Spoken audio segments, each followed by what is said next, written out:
Hello প্রিয় viewers, আসসালামু আলাইকুম। কেমন আছেন সবাই? আশা করি ভালো আছেন। আপনাদেরকে স্বাগত জানাচ্ছি আপনাদের প্রিয় চ্যানেলের আরেকটি আপডেট নিয়োগ বিজ্ঞপ্তির ভিডিওতে। নিয়োগ বিজ্ঞপ্তি প্রকাশ করেছে অর্থ মন্ত্রণালয়। অর্থ মন্ত্রণালয়ের অধীন অর্থনৈতিক সম্পর্ক বিভাগে নিয়োগটি প্রদান করা হবে। অনলাইনে আবেদন করতে হবে erd.teletalk.com.bd ওয়েবসাইটের মাধ্যমে। বিস্তারিত তথ্যগুলো জানিয়ে দেবো। আশা করব ভিডিওটি কন্টিনিউ করবেন। আর এরকম লেটেস্ট নিয়োগ বিজ্ঞপ্তির তথ্যগুলো পেতে হলে আপনাদের প্রিয় এই চ্যানেলটি সাবস্ক্রাইব করে দেবেন। কর্মী নাম্বার 1 পদের নাম কম্পিউটার অপারেটর, বেতন গ্রেড 13, 11,000 টাকা থেকে 26,590 টাকা স্কেলে নিয়োগ দেওয়া হবে। পদের সংখ্যা হচ্ছে 2টি। শিক্ষাগত যোগ্যতা ও অভিজ্ঞতায় বলা হয়েছে কোনো স্বীকৃত বিশ্ববিদ্যালয় থেকে বিজ্ঞান বিভাগে স্নাতক সম্মান বা সমমানের ডিগ্রি পাস, কম্পিউটার মুদ্রাক্ষরের গতি প্রতি মিনিটে বাংলায় 25 শব্দ, ইংরেজিতে 30 শব্দের গতি সহ সংশ্লিষ্ট বিষয়ে স্ট্যান্ডার্ড অ্যাপটিটিউড টেস্টে উত্তীর্ণ হতে হবে। কর্মী নাম্বার 2 পদের নাম 60 মুদ্রাক্ষরিক কাম কম্পিউটার অপারেটর, বেতন গ্রেড 13, 11,000 টাকা থেকে 26,590 টাকা স্কেলে নিয়োগ দেওয়া হবে। পদের সংখ্যা 25টি। কোনো স্বীকৃত বিশ্ববিদ্যালয় থেকে স্নাতক বা সমমানের ডিগ্রি, কম্পিউটার প্রশিক্ষণপ্রাপ্ত, 60 লিপিতে সর্বনিম্ন গতি প্রতি মিনিটে ইংরেজিতে 70 শব্দ, বাংলায় 45 শব্দ, কম্পিউটার মুদ্রাক্ষরের গতি সর্বনিম্ন প্রতি মিনিটে ইংরেজিতে 30, বাংলায় 25 শব্দ, কম্পিউটার ওয়ার্ড প্রসেসিং সহ ইমেল, ফ্যাক্স মেশিন পরিচালনায় দক্ষতা ও অভিজ্ঞতা থাকতে হবে। কর্মী নাম্বার 3 পদের নাম অফিস সহকারী কাম কম্পিউটার মুদ্রাক্ষরিক, বেতন গ্রেড 16, 9,300 টাকা থেকে 22,490 টাকা স্কেলে নিয়োগ দেওয়া হবে। পদের সংখ্যা 6টি। কোনো স্বীকৃত বোর্ড থেকে উচ্চ মাধ্যমিক সার্টিফিকেট বা সমমানের পরীক্ষায় উত্তীর্ণ, কম্পিউটারে প্রশিক্ষণ প্রাপ্ত হতে হবে।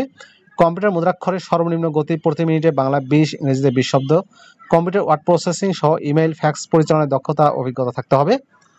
কর্মী নাম্বার 4 পদের নাম অফিস সহকারী কাম কম্পিউটার মুদ্রাক্ষরিক হিসাব কোষ, বেতন গ্রেড 16, পদের সংখ্যা 1টি। কোনো স্বীকৃত বোর্ড থেকে উচ্চ মাধ্যমিক সার্টিফিকেট বা সমমানের পরীক্ষায় উত্তীর্ণ, কম্পিউটার প্রশিক্ষণ প্রাপ্ত, কম্পিউটার মুদ্রাক্ষরের সর্বনিম্ন গতি প্রতি মিনিটে বাংলা 20 শব্দ, ইংরেজিতে 20 শব্দ, কম্পিউটার ওয়ার্ড প্রসেসিং সহ ইমেইল, ফ্যাক্স পরিচালনায় দক্ষতা ও অভিজ্ঞতা থাকতে হবে। কর্মী নাম্বার 5 পদের নাম অফিস সহায়ক, বেতন গ্রেড 20, পদের সংখ্যা 40টি, 8,250 থেকে 20,010 টাকা স্কেলে নিয়োগ দেওয়া হবে। কোনো স্বীকৃত বোর্ড থেকে মাধ্যমিক স্কুল সার্টিফিকেট তথা এসএসসি বা সমমানের পাস চাওয়া হয়েছে। আবেদনের শর্তাবলীতে বলা হয়েছে সকল পদের ক্ষেত্রে 1 মে 2025 তারিখে প্রার্থীর বয়সসীমা 18 থেকে 32 বছরের মধ্যে হতে হবে। সরকারি, আধা সরকারি, স্বায়ত্তশাসিত প্রতিষ্ঠানে চাকরিরত প্রার্থীদের অবশ্যই যথাযথ কর্তৃপক্ষের মাধ্যমে আবেদন করতে হবে। চাকরির আবেদন ফর্মে অ্যাপ্লিক্যান্টস কপিতে সর্বশেষ শিক্ষাগত যোগ্যতার সহ সকল শিক্ষাগত যোগ্যতার উল্লেখ করতে হবে। লিখিত, মৌখিক, ব্যবহারিক পরীক্ষায় অংশগ্রহণের জন্য কোনো প্রকার টিএডিএ প্রদান করা হবে না। মৌখিক পরীক্ষার সময় সকল সনদপত্রের মূল কপি প্রদর্শন করতে হবে এবং পূরণকৃত অ্যাপ্লিকেশন ফর্ম সহ সত্যায়িত এক সেট ফটোকপি দাখিল করতে হবে। জাতীয় পরিচয়পত্রের ফটোকপি দাখিল করতে হবে। পরীক্ষায় অংশগ্রহণে ইচ্ছুক ব্যক্তিকে অনলাইনে আবেদন করতে হবে। অনলাইনে আবেদন ফর্ম পূরণ ও পরীক্ষার ফি জমাদান শুরু হবে 1 জুন 2025 তারিখ সকাল 10টা থেকে। অনলাইনে আবেদন জমাদানের শেষ তারিখ 30 জুন 2025 তারিখ বিকাল 5টা পর্যন্ত।